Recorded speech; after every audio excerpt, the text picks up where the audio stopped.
नमस्कार। उद्या दुपारी 3 वाजता राज्याचे उपमुख्यमंत्री आणि राष्ट्रवादी काँग्रेसचे राष्ट्रीय अध्यक्ष नामदार अजितदादा पवार हे माझ्या वराळे गावी येत असून त्यांच्या उपस्थितीमध्ये मी राष्ट्रवादी काँग्रेस पक्षामध्ये पुन्हा स्वगृही परत येतो आहे, माझ्या कुटुंबामध्ये परत येतो आहे।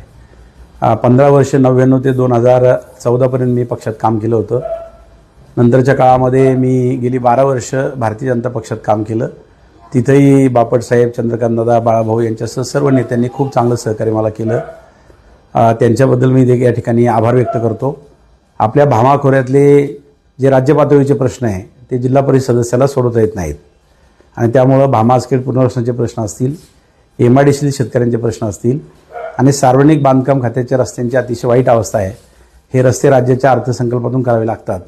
या सगळ्या प्रमुख कामांच्या मागणीसाठी किंबहुना मी दादांना विनंती केली की मी आपल्यावर येतो आहे, माझी एवढीच मदत मला हवी आहे की ही प्रमुख राज्याची कामं मला करून द्या।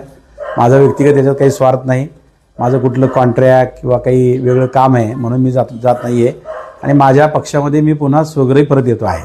त्यामुळे आपले सगळे जे कार्यकर्ते आहेत ज्यांनी माझ्याबरोबर अजितदादांबरोबर काम केलेलं आहे, अनेक वेळेला दादांचा आपला संपर्क आलेला आहे आणि त्यामुळे उद्या आपल्या भामा खोऱ्यातले सगळे सरपंच, उपसरपंच, सदस्य, चेअरमन, आजी पदाधिकारी, आपले सगळे जीवाभावाचे सहकारी कार्यकर्ते भामा खोऱ्यातले आणि तालुक्यातले देखील आपल्या सगळ्यांना माझी नम्र विनंती आहे की उद्या 3 वाजता मोठ्या संख्येनं आपण सगळ्यांनी उपस्थित राहावं। अचानक कार्यक्रम ठरला असल्यामुळे निमंत्रण पत्रिका नाही, आपला फोन करता येणार नाही, हाच निरोप समजून आपण यावं ही नम्र विनंती। धन्यवाद।